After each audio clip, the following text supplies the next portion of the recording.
पुंशी आवानंग खांबदा अयगी लंबी ममलबाशु खल्लुबदा पेन बलैरी प्रभु ननिंशिंबी अयबु निंशिंबी रे अयबु निंशिंबी रे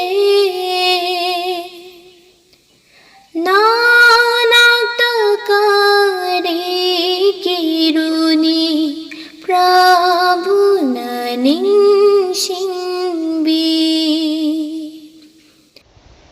ngasi sermon asi aigi taraga taret suba sermon ni miyam daina karigumba khardang haijage lakadoriba tang kulhumdoi August 2020 coming Sunday asidi aigi 19 suba sermon upload tauba ai ngamjaroi dore maramdi program ama leire madugi damak ai preparation khara taujarake aduna 19 suba sermon upload se last Sunday date 30 of August 2020 asida amuk ai upload tौजब ngamnaba miyamna prayer da yaubiyo aduga hauzik prayer tौजब asisu mahu sadagi khajtang thaidok jaraga aina sermon sing asiba tabiriba like tobiriba subscribe tobiriba mayam gi damakta su yauna prarthana muktang tौजनेंगी ईश्वरदा हाइजगे सरगदा लेबा अखोइबु नुंसिबिरिबा इपा ईश्वर नांगना याबीदुना ngasi numit 13 suba sermon amuk hanna sandok chananaba ibungogi mangda nacha changjarakli ibungona khut thambiduna nacha bor pibiro aigi khonjel wahai pungning ton kuting nangi Holy Spirit ki onthokpiyo thawai gi pangal na sandokpiyo ai ngangan biganu ibungo nahak nangang biyo thagachari paisor nacha bor pibiba aduga sermon se ahobadagi tabirakhraba नुंसिरबा व्यूअर्सिंग तारगा थमोइदा इंथै हाइदुना comment पिबिरख्रबसिंग अदुगा नुंसिबिदुना sermon ताबीबा खकनतना लाइक तौबिरगा अइबु पुंगिंग थौगतपिदुना अइगे असोनबा येंगबिददुना इबुंगोगी मिंगलेन येंगदुना सब्सक्राइब तौबिदुना सब्सक्राइबर ओइरगा अइबु हेन पाउ संदोखो हाइना थौगतपिरिबा नुंसिरबा इचिलिनाव ओजासिंग पुमनमकी थक्ता सोपदलेना पुंबा कोपीबा ngamba sinaidaba khut thambiduna icha sing na koi war prane ipa leiri pharo pandemic ki matamda aina noibu thadokte na amuktang nan thabiro Jesu Christ gi mingda aduga ipa isor leina pumba kopiba ngamba thaujal gi khut thambiri haraga nacha sing subscriber like to biriba tabiriba pumnamaki brain mit na kong heart lungs kidney intestine stomach saru singli muscle pile gallbladder womb colon aduga blood sugar blood pressure aduga saru singli joining tang mapan gi manungi nerves veins kuting mak ado imana popiba matamda ibungona soyangam te yaudana pohon pibago ngasi amung nangi wahai nangi nungsibai pambom khada koktagi khongphau pukok kop oi krisanu na chana pa Jesu Christ gi mingda aduga hingna nongalak pa soidabagum anabasing naitom taba job phangdaba life partner phangdriba topong khangdaba matam haksang nungaitaba makhal gi viewers sing yaubiribani nakoi khudingmak ki thakta khut thambiduna ipaisor wahang khudingmak ki paukhum mikup astei bungona pibiduna ne apen baga loinana momon noktuna asiguma matamda thawai sengmagi pangalna panthung tamna nokna saki piba ngamnaba viewers sing ohenbio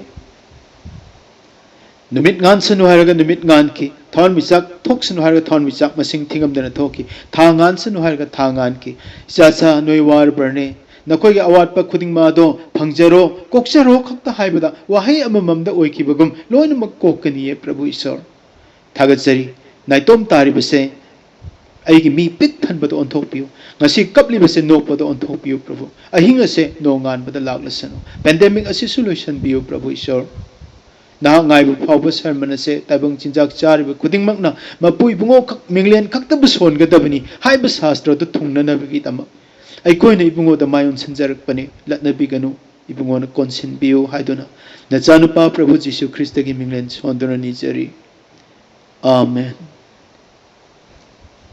Isaiah 41:10 Kigano maramdi ay nakaloinari nahak lamuknaba tawganu maramdi aihak nahaki mapu ibungoni aina nahaku pangal hapigani aduga kankalhangani aigi mai paktuna talairaba ikut yet thangbasina nahakpu pangbigani Isorgi wahai se tamina krabasingi takta ipana bor pibibo oisano Amen Otigi matamda Israelite singna lamjaw lamangda sahi nipu chatpa matamda sargadut singi chinjak manado sargadagi thada piraki sahi nipu makoina chajaki hariba manado numit khudingi khomjan batai numinini gi khomjale nongan bada pumme adugumna matamduda makoina sariba manado anob walep nabagi khongchat asida sargatamna chaliba adugumba journey asida aikhoigi mana adudi Saraga ipai pun singna sikhiba mana adu natte saraga lombana iduna hingba mana adudi ishor gi wahai shastra gi wahai bible gi wahai asini marup sing mana numit khuding khomjan bagum bible ase numit khuding gi koina pagadabani aduga nini gi parbasu nongalaga kaugani pakhibadusu nongalaga mana pumba pum pumki gani numit khuding gi paba se koita nit oi adugo ibungo jehovah Moses ta haiba mati lai Moses Mana khara jar pik thana khomjalaga hapo duga aigi ak ta thamo arona mana singa do jar amada khomjale haraga ak ki mamang da thamki matamadu da marup sing numit khudingi nongalak pada pumlamba mana do sahi ni pu fresh oiraga leki supum pumki de adugum na koina ngasi pariba Ishor gi wahai sing se phachan heart yauna thammabadi supum pomoi rapture numit phau nangon de hingduna leigani nangbo haron gani dharma chenbagi peace and joy nangon de chathok loi shanti kanana su nangon de lauthok loi marup sing nangi thamoi gi jar do pik thane Ishor gi wahai hapchan biu lombana daba Jesu Christ na khoi loba lakwa numit phau bada amamba matamda maira oina sukhat kadori ba adu su pomnamak Ishor gi wahai stegi oiga daba ngangtani Ishor gi wahai ni hingduna leiba mapamda phattaba aduna changba ngamde phattaba adu changba ngamde haibase practical life oina sengna khangaba uraba mi sing adu khaktana akiba yaudana Christian ama oina Christagi sakhi piba ngamme Prabhu Jisuna awana amasung akiba matamda aikoina harauna khangba ngamnanabagi damakta hiram ahum takpirami Christian khudingmakna ngasi gi numitta hiram ahum ase thamoida thamjinbiyo Ahanba point number 1 adudi in the world you will face tribulation Prithvi is the nakoina awa anang soidana thengnagani John 16:33 gi middle part of the verse English ta pabada taibang panda nakoina awa anang thengnagani mi oina pokraba khudingmak taibang panasda awa ana thengnabagum mi khudingmak na thengnabagum dharma chenba Jesu gi ina chamthokpikraba pap kokpikraba ikoisu adum awa ana se thengnagani Psalms number 91 gi 5-6 ta dum yawi nungthila tamthiraba tenjai sing pairakani ahingda sathiba kiba lakani khongthang khuding thuba yaba lang aikoi gi lambi da leigani samna hairabada rapture numit phawada aikoi na prithvi sta leiringai da di makhal khuding gi awa ana singa se thokani mado thajaba sing aikoi su thengna gani Psalm 91 gi 3-7 da yawi 34 ki 19 the first part kari hai many are the afflictions of the righteous dharma chenba singi awa ana yami dharma chenba singi awa ana yamde haibanate yami aduna aikoi awa anang thengnari bani dharma chenba singi awa ana yamdoi se kari gino why maramdi taibang palasda righteous and unrighteous pull up mix oina laiminabagi maram nani Dharma chen basu phattaba makai su pun na leiminaba maramna awa anang se koina thengnaga dori bani Matthew 13 gi kuntrada let both grow together until the harvest gehu duga napi duga pulab haura sanu phaidalabadi pulab mangani hayeng harvest matamda mana mutpa naitraba maida amana kaida asigumna pulab hominnabagi maramna gehu ga napi ga punba maramna koina awanang thengnari bani Prabhu Jisuna hai taibang panbada na koina awa ana thengna gani aduna aikoina dharma chen borbaso awana akiba se thengnari bani marup sing aikoi khudimak loina Christian sing che loina phattabagi oibagi maramna taibang panda awa anang thengna banatte thengnani hai boiraga su point 2 sta magi angakpa thaujal adu utperi anisba point adudi our Lord Jesus will be with us and he will deliver us Pomnamang ase thokani adubu aikoi gi ibungo Jesu Christa aikoi ga loina bigani माने अखोइबु कनबीगनी but the Lord deliver him out of them all pumnamak adudagi kanbigani taibang palstay bungo yaning mamatungin na thoning bathoksuno oining boysano hairiba punama se thokpo erbasu ibungo na pumnamas dagi kanbigani haibase Psalm number 91 gi verse 3 4 7 15 He will surely deliver you from the hunter's snare Sadan masingi lang dagi nang mo kanbigani from the deadly disease sibiya balaina desu kanbigani haibase ibungo na wasaki Prabhu Jisuna aikoibu phattaba asidagi kanbinanabagi damak pumnama ase tholoktrigai gi mamangda aikoigi damak prathana tawduna loisan biramle kanbinanaba mapada haija biramle marupse John chapter 17 verse 15 da ipa nahakna makoibu taibang pandagi lokthokpiyo haijaba natte adubu phattaba adudagi makoibu ngakpiyo haina aina haijabani mahakna haijabiramne Masing tingam draba kanbibagi verse mayam ase ai puthok saroi adubu tangai phadana ibungo Jisu Kristana ai koida takpiramba taibang pangi aroiba matamgi verse amani dangde ai haijage ningthaulaiba amana ningthaulaiba amagi matakta lan haurakani mafam kayada earthquake jwar haba thokani aduga famine chak tangba thokani aduga sathiba laina sing pandemic plagues tholakani hairamni pumnama se dharma chenba mi singsu adum thangnagani adubu condition ama thambirami but haiba ma yaurami toimasung haiba mati adum yaurami Luke 21 gi 10 11 da earthquake chak tangba adegi sathiba laina plague pandemic lan thokani haibasida verse 18 asida kari hairam gebo adubu nakhogi kokki samna amatta mangloi haina condition ama adum thambiriyaba sum phattabai hanjaladi khoi karmain tawni ena suwa wa ganu second point ase kanbibagi point ni maramdi samna matapuk manghanbiroi haina ibungona khoida haibi aduga mo ani so point da awaba mayam prithibhi da thokliba awa anang asikhakta natana atiyagi thawan michak tha loina mamsal lakpa niglakpa gi khudam amuk urakpada senbham leitraba maramna miyoi bana kibadagi wanthagani hai ado eradi akhoi gi damakta study kari tawbi majuda sumana bat haiba ma tum yarame Luke 21 25 26 verse asida koin ui atyagi khut pangal pum niglakkanen adubu majuda su bat haiba ma dum kunipan verse 28 te yauri pumnamak ase thorokpa matamda nakok thangatlu namai thangatlu haraujaro maramgi nakhoi gi handopi ba nakle haraujaro kadai di yawi hangningam ba yai adubu nakhoi gi redemption nakhoi gi naknaba se is near hairi se redemption is near means redemption meaning great joy akhoi na harauri base prithibhi da karimata leitaba Christian mayam sina haininga litan harauri base redemption great joy ne ba agmabugi asada khoi harauri bane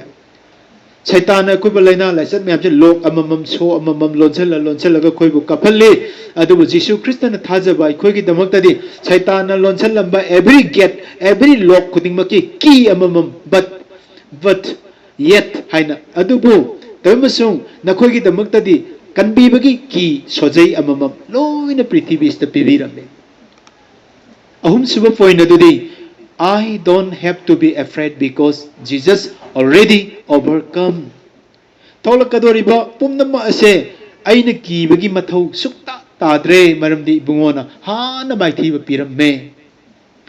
Ai kiningai leitre maramdi Jisu Kristana hana na loikraba thabak maithiba pikraba posing aduni. Adunani Prabhuna but be of good cheer. I have overcome the world.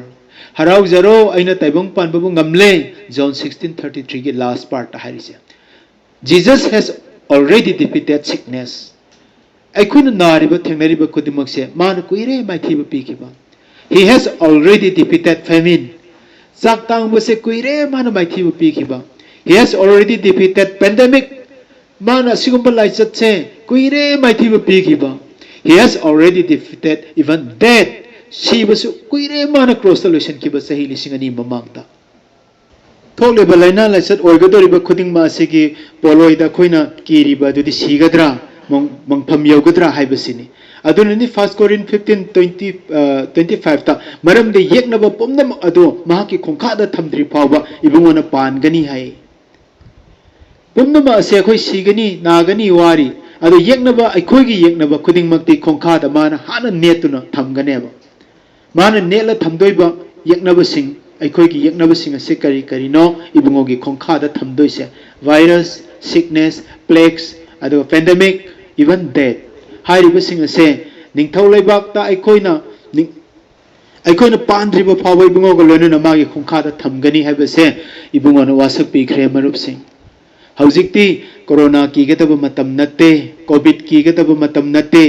Yes कीब फाउरिब थमोइसिंग कदाइदनो खोइ चेनसी अदुब कदाइ चेनदोइनो लान the बोम थादबनी हायरदी मफम अमदा चेनब याय लान तौरे हायरदी थंगनब country अमदा boundary अमदा खोइ चेलगा लोटप याय मसिदि world wide ने pandemic ने सब मानै सिदा चेलगा खोइ थैदोक यानी हिंगनी हाइब लैते पुमनमकना थेंगनागदोरबनी मफम अमतदा सेफ ओइ हाइब लैते अदुनदी प्रभु जीशु लेब मफम द सेफ ओय अदुना अखोइ चेनगदब नत्रे हुजिक्ति कोरोना दी मायोक नगदबनी फेस तौगदबनी challenge तौगदबनी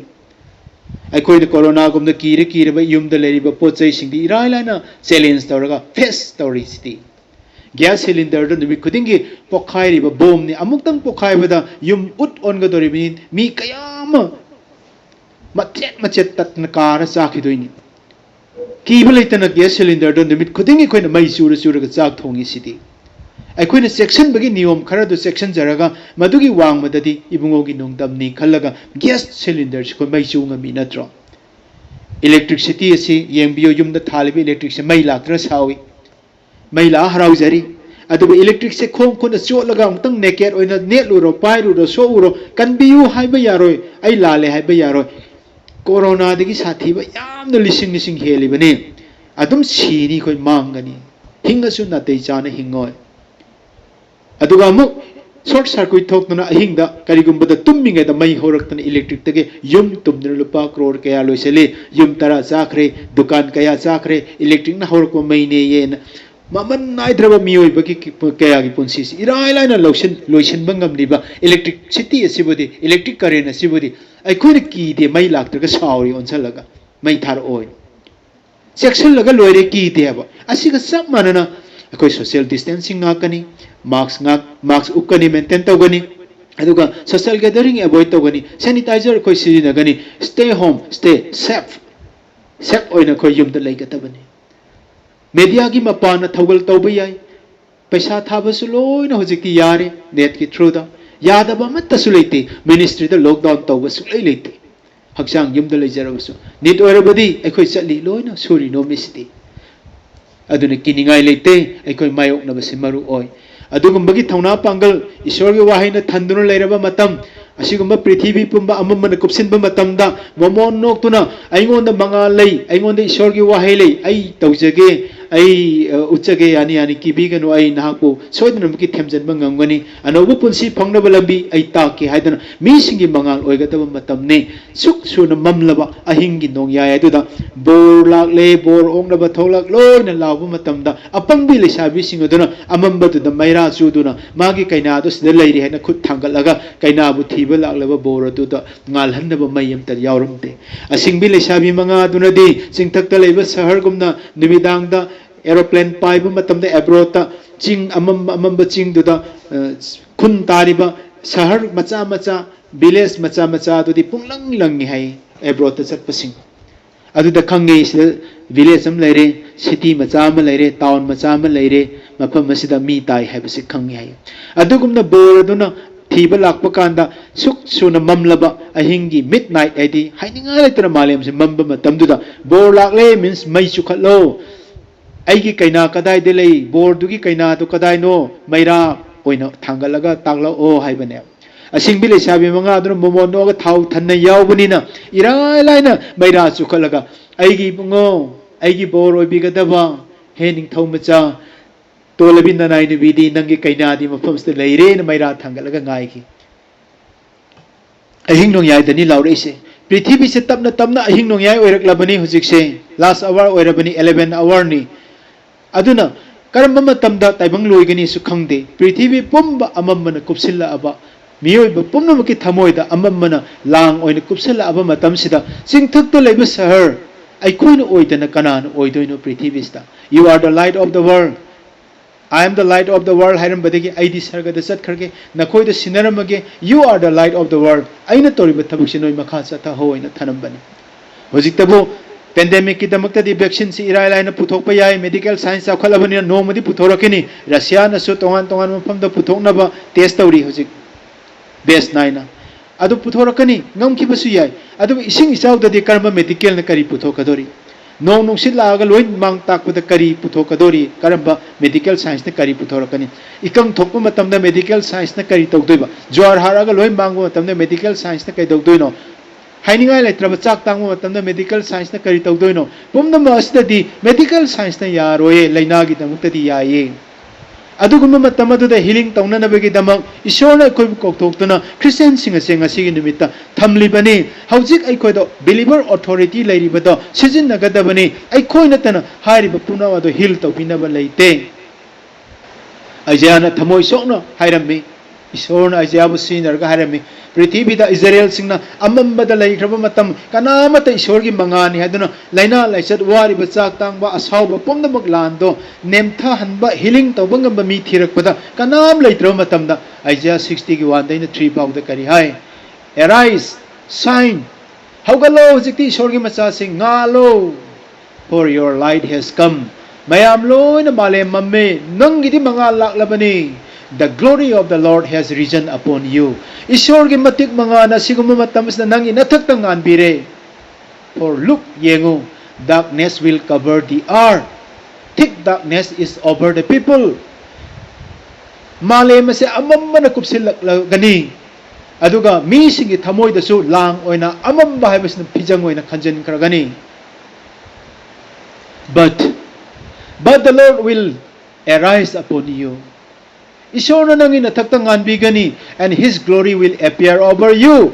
Nangin natakta magi matik mga arado mi kuding mang na ishor gi matik mga nangonday ugadaw matam oire. Nations will come to your light. Jati kuding mang na nangi mga lo uraga nangonda sangakani and kings before your dawn. Nangonda ayukin nimit holpagong ngaliba dawn na duda ubada ningtaw kayama nangonda gin matiang ni janaba nangi narum tupaga hingjanaba lambi takmi na ba sangakani. Masi haujiki matam dai aikoi kiraga leigataba nate thokliba laina laichat pumna mase nang aina healing tawna na bagi damak ishor na thohan lambasu oipa yai haujik aikoi unity leiba tai leibak ase healing tawna na bagi damak aikoi na sakhi piba tai aikoi kakta na heal tawbungam gadabani aikoi na tumin na leigataba matam do nate now the world is very sick seriously injured पृथ्वी से हौजिक साथी न नारबनी ICU और कदोरबनी साथी न थी न सोखरबनी ईश्वर की मचा अखोइबो ताइबंग पाल्स दा सिगुम मिरोल असिदा इबुंगो न कौथोक पिरगा थमीबा से अखोइगे अथॉरिटी अदो अखोइदे पिबीबनी मंगाल ओइना गानबगी दमक्तनी पुमदमंगना पुंगनिंग होंगदना प्रभु द संगकनबगी दमक अदुगा कपलिबा उपाय लेजद्रबा अनाब खांगलिबा पृथ्वी द लाइना लाइचत असिना तौफोंग खंगददुना थमोय पुंगनिंग असे पुंगमम ममलबा पांबै लेत्रबसिंगदा mangal oina ngan biduna makoi bu harawan binaba makoi bu kan binabagi right time oiram basukana na khangani marup sing maduna ni aina thamoi sok na sak na ngangjari base nene bi se isor na sawra tuna nene bi tummani hai base khang manga maktra tuna tamteba laina laisatagi henba karigumba mai isor na mai or su karigumba mar su tumna manghan na pungloi loisan ba matam loisalani na wasakra ba matam maduda थौना लेबा ईश्वरना कनबीनबगी थौरांग तौबीदुना मकोई की दमक्ता warning अमतंगदी हाना पीरुसो हाइदना जोना थौरांग तौरमी जोना न सेलमद्रबा माना तारशाश्रमदा थैरगा सेनबा खोटपा तौरसु ईश्वरना नमदुना फारगा माना नेरेबीदा लाउथोकपा मतमददी पुंगनिंग होगा मयाम अमा लमदु healing तौबीखी ngasi aikoi jona amamam oi badarkar oi marup sing war bataibang panba sida प्रभु जीशु न वारी मलिबी rummy वारी सिमाना लीगे न लीगी बदिनते लॉयर उकिल अमना मंगोंद हंकी बनी लुक 10 की 30 देना 37 पावता लोमन आइदब पुंसी से फंगनबगी दमक आई करी तौगदगे लॉयर दुन प्रभु जीशु द हंगजै प्रभु जीशु न वायन खंगबनी पादु द हाइकी याथंग अनि खक लै आहान बादुदी ईश्वर मुना थमोय नथवाय नपांगल अपुंब याउन नुंसियो अदुगा नाहक युमलोन नबबु nasamakkumna nungsiyu ani ase ngaklabadi nang hingani lawyer duna chumba sajaning duna Jisuda hangki adoiradi bungo aigi imlo nabadu kanano maduda Prabhu Jisuna wari malibiba horake wari edudi malem sida phawriba afaba Samaria gi mi good Samaritan haibase karigi damakta yumlo nabagi matang da mana liri mano ai khajitang panjaram ge masigi sarmandi ai tawjaroi wari edo phajana libiraba matungda phajana taraba matungda ibungo Jisu Kristana question namakak hangi nupaduda nangno wari ase phajana tare purohit amasu lai lebi amasu lai adubu asok pado Jericho gi lambi da tariba asok padaku gi makutta taraba sigadorba nipaduda thaidoga chatki karimta pangamde Samaria gi mi aduna mabu layeng biki magi achang pumba puthoki magi punsi kanbiki hawjikti nang na tarabani na aina nangonda wahang ase hanglibani hairiba asok panupa adugi yumlo nabado mi ahum asigi marakta karambano madudaida nupa aduna yamna laina kumlammi ibungo Samaria gi mi aduni Prabhu Jisu na hai chumme nahakna chatuna aduga chapmana na tawro nahakna asumna taw haibase asidagi ni Christian sing asina ngasi mibu mateng pangba Good Samaritan mission lingkhatana tongan tongan mateng pangbiri base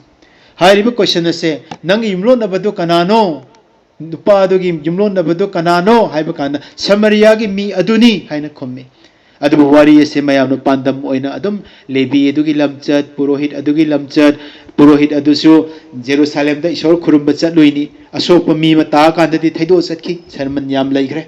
lebi adusu ningna sangi tabernacle gi thogal tawriba mini asokpa duna ta kandadi thaido chatki sermon laigre Good Samaritan adudi magi areibu pamba puthoga nupa adu kanbiki saka chading pumna mana loin saka chading du paaki sermon tawnakre adubu masida lotuna leiriba Prabhu Jisuna di thamoi sengna true story amakak lijaba mayamna di wari oina khanbiba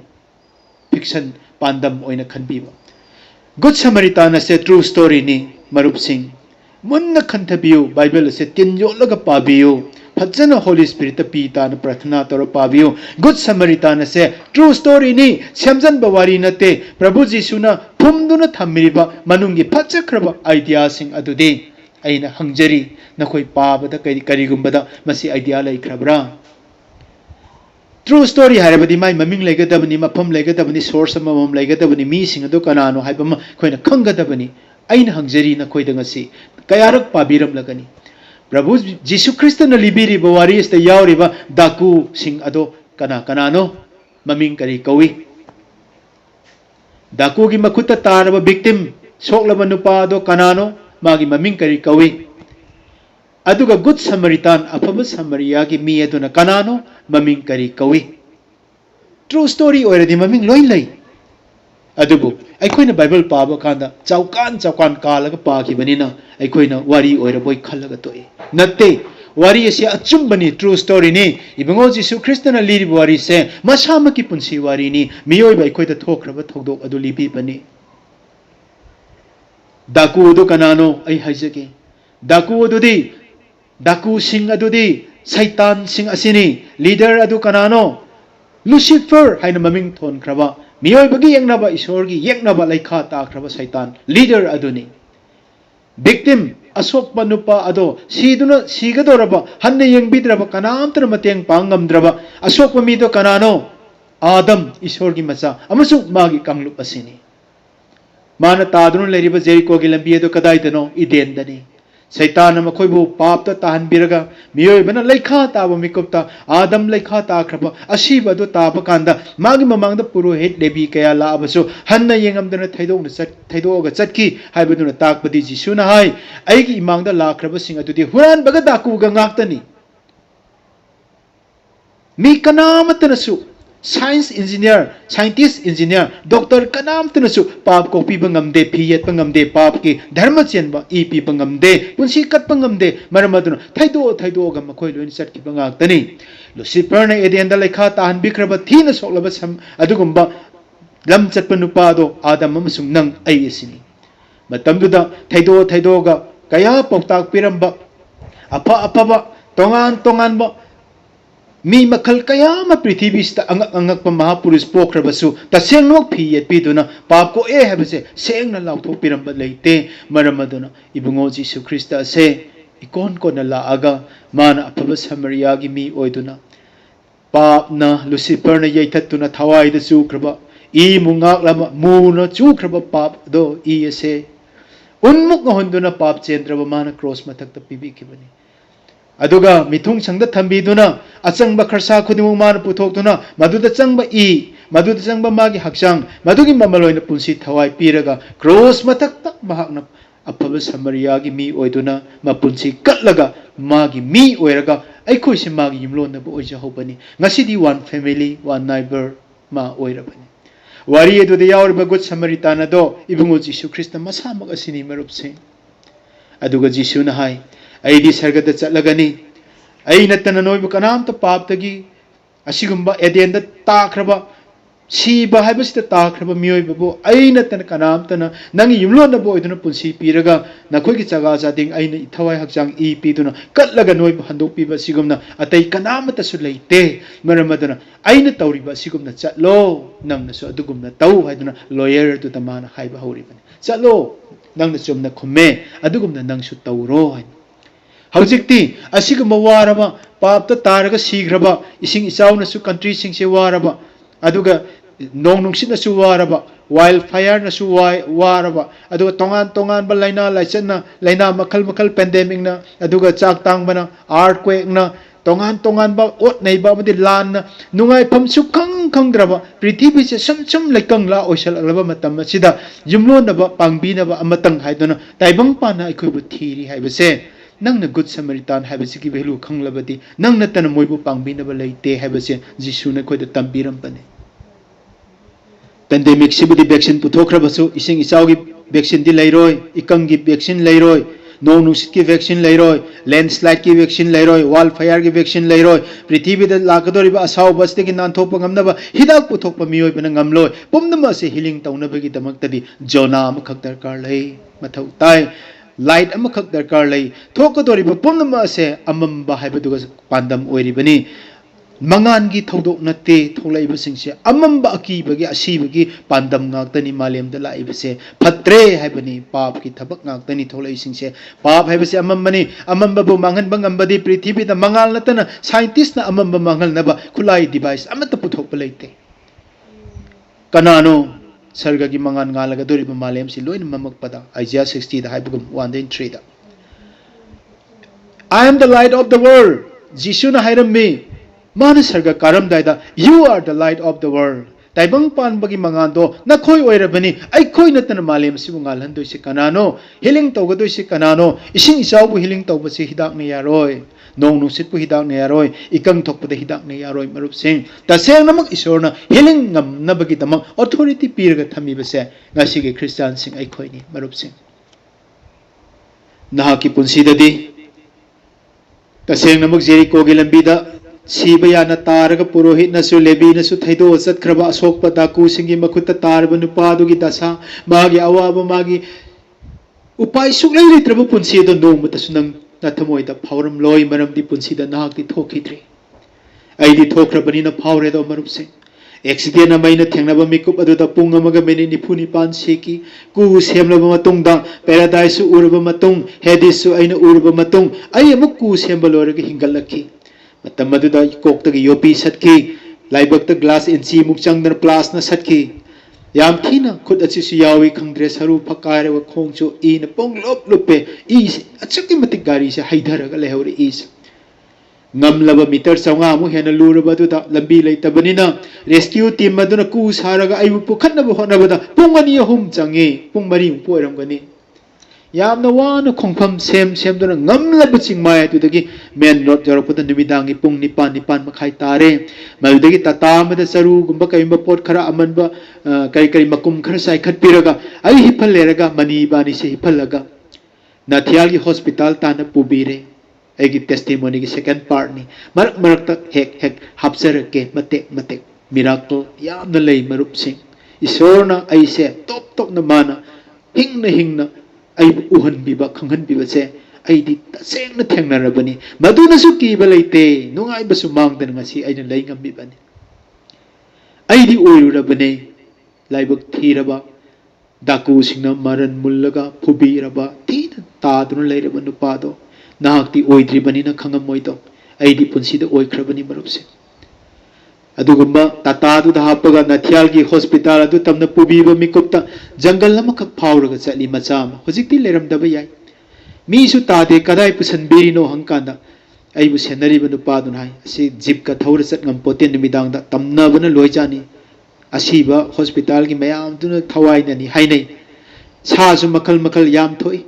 ꯍꯥꯏꯅꯤꯡꯉꯥꯏ ꯂꯩꯇꯅ ꯇꯝꯅꯖꯥꯅꯤ ꯑꯗꯨꯅ car ꯑꯃ jeep ꯑꯃ ꯀꯥꯀꯦ ꯊꯧ ꯉꯝꯄꯣꯠꯇꯦꯗ ꯌꯥꯝ ꯀꯤꯕ ꯃꯐꯝꯅꯤ ꯍꯥꯏ ꯖꯪꯒꯜ ꯃꯅꯨꯡꯗꯨꯗ ꯑꯗꯨꯝ ꯐꯅ ꯀꯨꯏꯅ ꯊꯧꯔꯒ ꯑꯉꯝꯕꯝ ꯊꯧꯒꯠꯂꯒ ꯍꯣꯁꯄꯤꯇꯥꯜ ꯃꯆꯥ ꯑꯃꯈꯛ ꯂꯩꯔꯝꯃꯤ ꯀꯅꯥꯝꯇ ꯂꯩꯔꯝꯗꯦ ꯑꯁꯣꯛꯄ ꯏꯕꯥꯅꯤꯕꯨ ꯐꯖꯅ ꯄꯨꯊꯕꯤꯔꯀꯥꯟꯗ ꯃꯣꯏꯅ ꯀꯔꯤ ꯍꯥꯏꯔꯝꯒꯦꯕꯨ ꯕꯦꯠꯇꯨꯗ ꯍꯤꯞꯍꯜꯂꯝꯃꯒ ꯍꯧꯖꯤꯛꯇꯤ ꯑꯩꯈꯣꯏꯒꯤ ꯏꯊꯧ ꯂꯣꯏꯔꯦ ꯃꯈꯥ ꯇꯥꯕꯗꯤ ꯅꯣꯏ ꯇꯧꯖꯍꯧꯔꯣꯀꯣ ꯍꯥꯏꯔꯒ ꯀꯅꯥꯝꯇ ꯌꯥꯎꯗꯅ ꯁꯤꯕ ꯌꯥꯅ ꯁꯣꯛꯈ꯭ꯔꯕ ꯏꯕꯥꯅꯤꯕꯨ ꯐꯃꯨꯡꯗꯨꯗ ꯍꯨꯟꯊꯔꯒ ꯊꯝꯕꯤꯔꯝꯃꯤ ꯀꯅꯥꯝꯇ ꯂꯩꯇꯦ ꯏꯍꯥꯡ ꯍꯥꯡꯉꯤꯁꯦ ꯀꯔꯤꯒꯤꯅꯣ ꯍꯥꯏꯅ ꯅꯔꯁꯇ ꯍꯪꯖꯔꯨꯀꯥꯟꯗ ꯉꯁꯤꯗꯤ ꯀ꯭ꯂꯤꯅꯤꯛꯁꯨ ꯂꯣꯜꯂꯦ ꯅꯣꯏ ꯅꯔꯥꯏꯕꯛ ꯊꯤꯔꯦ ꯍꯤꯗꯥꯛꯁꯨ ꯐꯪꯉꯔꯣꯏ ꯗꯦꯛꯁꯇ꯭ꯔꯣꯁꯨ ꯌꯥꯟꯕ ꯌꯥꯔꯣꯏ ꯀꯔꯤꯒꯨꯝꯕ ꯑꯝꯇ ꯐꯦꯁꯤꯂꯤꯇꯤ ꯂꯩꯔꯣꯏ ꯃꯔꯝꯗꯤ ꯅꯈꯣꯏꯕꯨ ꯂꯥꯌꯦꯡꯕꯤꯒꯗꯕ ꯗꯣꯛꯇꯔꯗꯣ ꯑꯌꯨꯛ ꯂꯤꯟꯅ ꯆꯤꯛꯑꯒ ꯁꯤꯔꯦ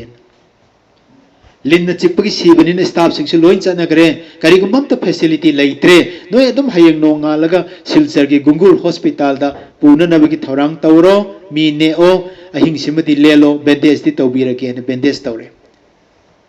ये लिब मयाम दुदगी ई असि मथंग मथंग मथंग फाउदोरकन पुंगलोप लुप्पे मनीसु तादुनु लेरे अइना कईनोमतदी कापियु हाइबदा लेइति हाइ अदो वानो होनरगा अनाबा खर फबा मदिगी डेक्सट्रोस अमा खर लौथोकपिरगा नर्स अमना डेक्सट्रोस अमा कापे अदुबो अइदि ई याम चटखिबनिना चोकथरे अहानबदा अमुक गारीना नल्लगा सिरुरे अनि सुबदना चाददना आई सिगदोरे हाइबसे आई फावरे मरुपसिंग लमलानबा लमदुदा पर्सु दाकुनो लोइन मपोट मुनबिख्रबा विक्टिम अदुगमना पर्सु वालेट लोइन लेहौरे लोइन मुक्सिया चांग लेहौरे याउजरक चाना थंगनबसु लेइत्रे लोइन हुरान बिग्रे करिगुमंत हेक लेइत्रे अइखोइ इसा इसा तारगा लेरिदुदा गाइरे फोनसु लेइते पाउ पिनबसु लेइते कनामत खोइगी सेवासु लेइते मतम मदुदा अइना खल्ले पोलगा सिलागना कैसुम संगदुदा इहिंग नाहिंग ताब मखै कुराव हंग चल्ले हरगा उपाय लेते कनबी ओइना नीबगी महत्ता मखोइना थागत इसै सक्की मतमदुदा कैसुम संगी थोंग हांगकी निक्की सरगा अदोरबदी मनी ठाकुर नंगदी क्रिस्तान नत्रबसु अइने इसै सक्की हरगा बेट पातो पायरगा अइना थाजना निंगबदी अतै करिदसु नते जिसुगी अचुंबदोगा इबुंगोगी इदुतगनी लेंद्रब नुंगजाव क्रिस्तनी अतै पुंगमक लेंगोइनी हाइबसे कप्पगा अहुमलक्सअगा चाकनी अइनी ईश्वर प्रभु चाक पिबियो अहानबगी एक्सीडेंट दसु सिरुरे हतक्ति अमुक सिबदति ऐ कमाइन तौदोइनो अहिंसिदि ऐ लेनब ngambарoi ऐदि चोक्तबना लोइरे मितंदन पाइबा होरे कप्पगा प्रार्थना तौरगा घरी येंगुब कांददि पुंग 10 गा मखाइ ता लेरमे मरुसिन जंगल दुदब कना लापिरनि मतम दुदाइनि ईश्वर नमनि ठाकुर नंग खुद थांगलो नंगजु यावरो खुरुंबगी खुदतो थांगलो बो कनो तौरो ऐ प्रार्थना तौगे हारगा ऐना प्रार्थना फजन तौइ चाना पिबियु जेरिको अमसुंग जेरूसालेम के लंबीदा दाकू सिंग मरन मुल्लगा सिनिंग चित्त फुरगु हुदोपिरम लब अदुगुम विक्टिम मदो ngasidi ai oire प्रभु ai sireni e hingsida ai gidamukta chinjak pibiyo nangdi ngambani chinjak pibiyo new testament से मतम दुदा अनिरक पाल ओरे बप्ताइज ति तौद्री मरमदि न्यू टेस्टामेंट से 2 टाइम्स कुम राउंड अप तौद्रगदि बप्ताइज तो बियु याते याम सेक्शन न तौर ए खोइगिदि ओजा सिंग अदुमाइना पारबनिना आइना गुड समरितान की वारी दुस निसिंगेब ओ थौदोक तो यामनो वारमगनी को नुपादो ngasidi ai oire koina ai khalle aduga प्रार्थना लोरा कांदा चाइनीज मानबी नुपी लेसाबी एमा चंगागा लेसाबी मचा म चंगागा कामरी की टिफिन अमगा अदो प्लास्टिक की बैग अमदा एप्पल अनीगा अंगूर खरगा पुरगा नोगा सिंग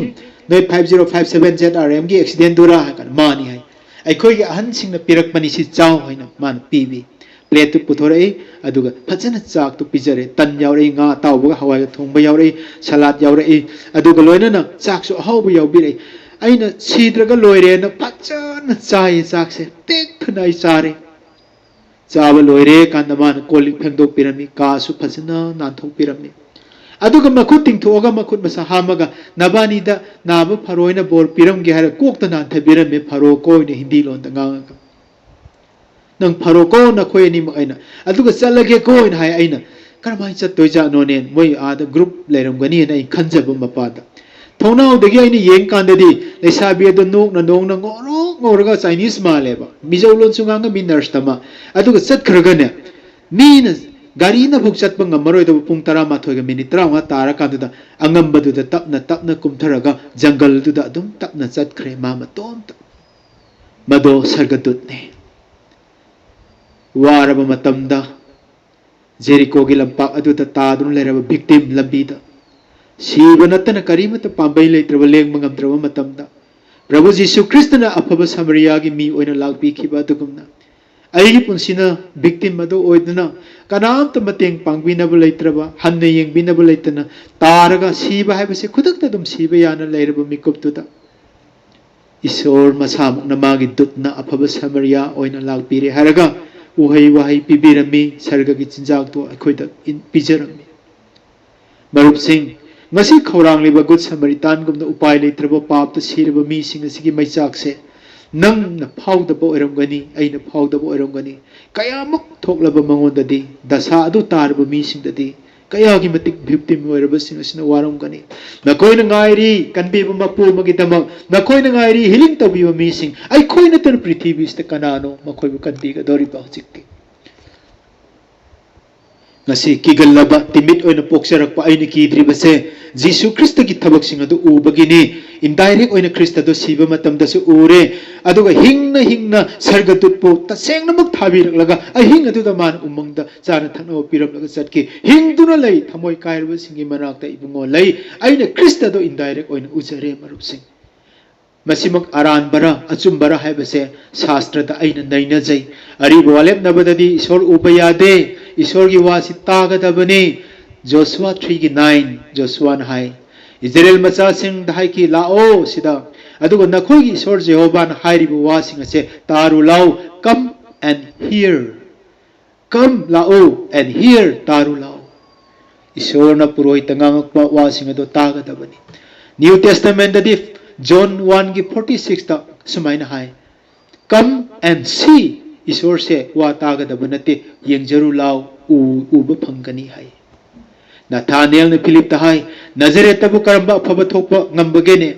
फिलिप ना हाय कम एंड सी लाओ ईश्वर से नमिन येंगजरु लाओ उजरु लाओ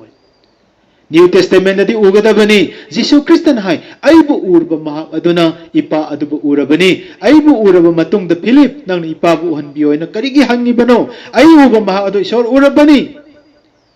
असिगुमना 1 कोरिन्थ 13:12 ता मोहाय करी हाय ईश्वर बु मिंगसेल दा हुजि कोइना मचेत मम्मी ओइना उबनी तुंगददी माइगा उनरखिनी आइना मिंगसेल ओइना मचेत अहिंग अदु द समरितान ओइना प्रभु एंजल थारखी मदुन ngasi फाउ दै सोक्तबल हेनते सीबा मतम दसु इबंगोदो अतुम इनाक्ता लेबी मरम मदुन ngasi फाउ दसु सीबा अमसुंग हिंगबानी की लंगदाय से आइंगोंददी करीमत नते इसलिए नाउसिंग ईश्वर का चमीनदन ईश्वर बु करीनो खंख्रबा थवाय सेंबै थबक महाव तंगलबा खंगना पुनमक थादोक्तुना मागी तुंग इनगनी हादुन इलख्रबा मागी दमंग लेबलिबा सर्गगी प्रजा ओइरबा डुअल सिटीजनशिप फंख्रबा नंग अइना ngasiगी निमित असिदा कीदुना ईश्वर द वाकतुना लैगदबनति हे प्रभु आइबु कनबियो हायगदबनति authority सिजिनगदबनी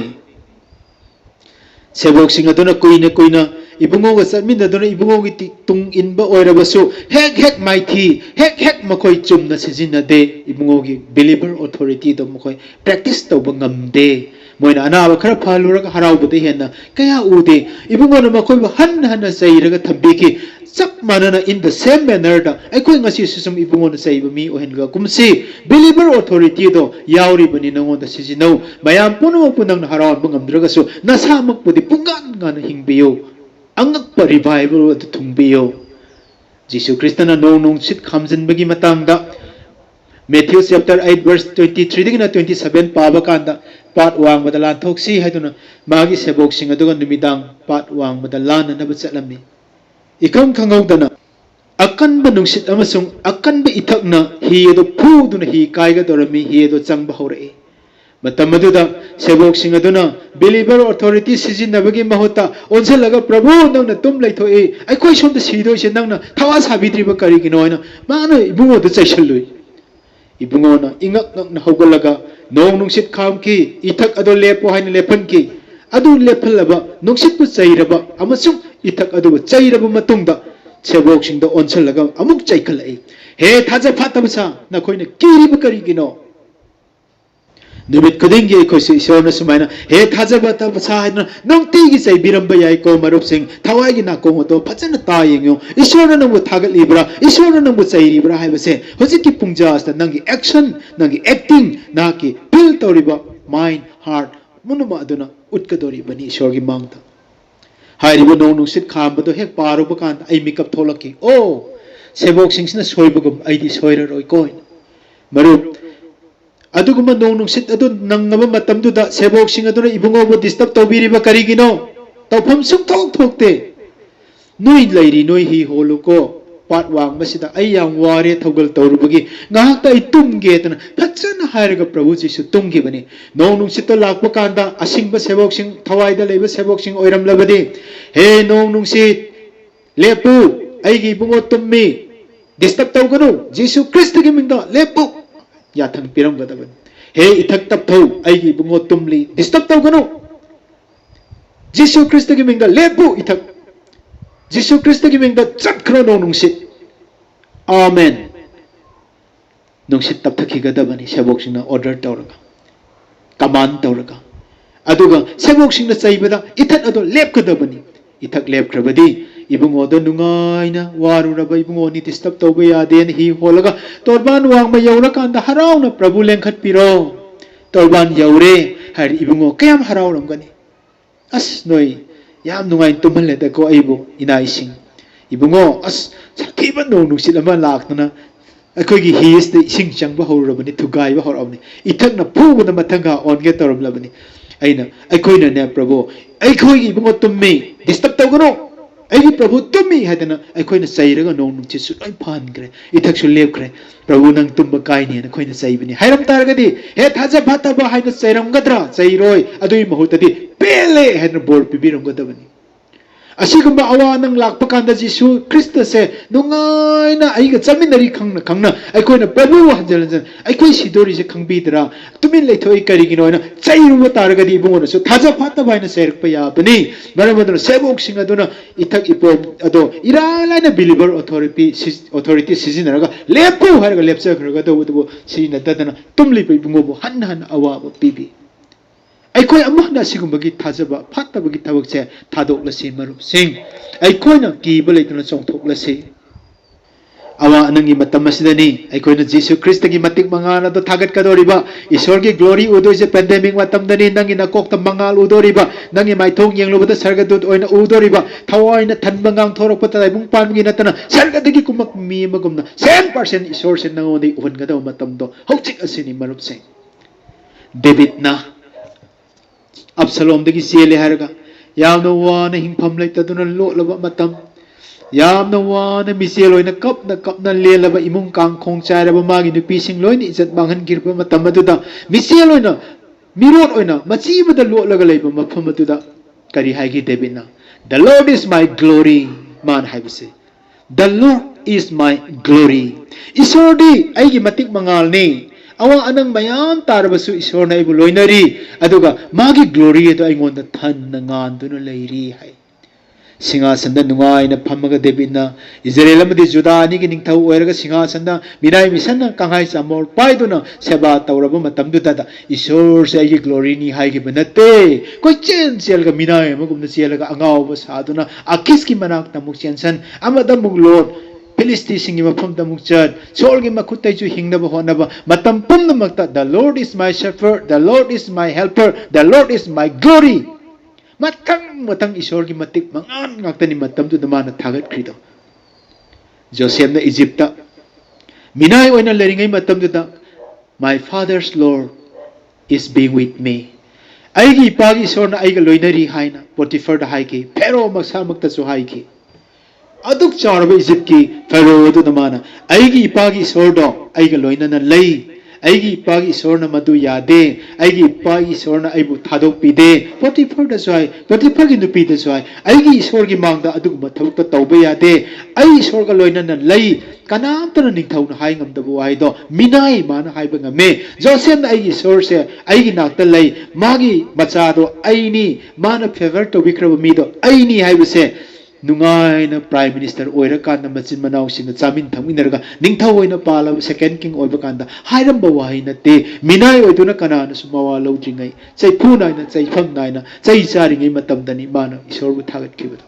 ngasi asigumba awawa matamsida nang aidagi isorgi matik mangan uhanba natrabadi karamba matamdano pandemic loiraga hayeng loina settle tawkhraba vaccine putoktana corona covid chu loi mangkhidana mi singje office hangdana hanagumna business thabak han normal si laktana harau harauna mu hanagi normal world oirakpa kanda afauba saraga ngasi thuppaga leiriba koina amambadana pungambamaga hayeng ngalakpa horakanda koina mangan gi paujen pige khanbiribra mayam sing kiganu kigadaba matam natte हौजिक्ति जीसु याउरी जीसु से अतैगा सुपन मानदे हिंबगी ईश्वर अदुनी लंबी अचुंबा हिंबदुनी हाइबसे नंग उत्पीद्रब आइन उत्पीद्रब अखोन साखी पिहौद्रगदि हंतक्की अखोगी हिंगलिबु पुंसी मतेक असिदा अमुक हना अवा अनंग थोलक्तबसु याय अमुक हना अखोगी साखी पिबु मतम फंगदबसु याय नुंगाइरिङैदा साखी पिरुबदि मबुक थलिबा मीदा चाक पिरुबदो कानरोय इकाइबु नंगगा चोपगा तोकनी लामलिङै खौरांलिङै किरिङैदा किदबु येनबियो खौरांलबसिंदा खौरांबु कोकनबु थवाइगि इसिंग पिबियो हिंगलिबु तुरेन मयाम चेलहनबियो अदुगा ngasi वारिबु मीसिंगसदा वागनु थौना फाव हाइबियो कना लेत्रे खलबु उपाय लेत्रे खलबु पाबै लेत्रबसिंदा ईश्वर लेरि हाइबसिमति ताकपिबसे चलो नंगनसु अदुगुमना तौ हाइबदो अदुमाइना अखोइना पांगबिरगा सेंथुम ngame सेंथुमना हक्सांगी फिजिकली मतेंग ngame मतेंग लोबना दबगी पुंसीदा मीसिंगसना पुंगिंग होंगनना कनबीबा पांगबिरुबा खुदिंगमक जीसुगी मिंगदा तौखिबा खुदिंगबा दो मदुना अखोइसे मखोइगी अफबा युमलोनबा ओइरकनी मतम मदुदा गुड समरितान दो नंगसु अइसु ओइरबनी कीगदबगी पुंजानते कीरिबसिंगबु इसान कुपसनबिदुना ईश्वरगी मतिक मंगालदो येनबिगदबा पुंजानी ईश्वरना बोल पिनबिबा ओइसन आमेन।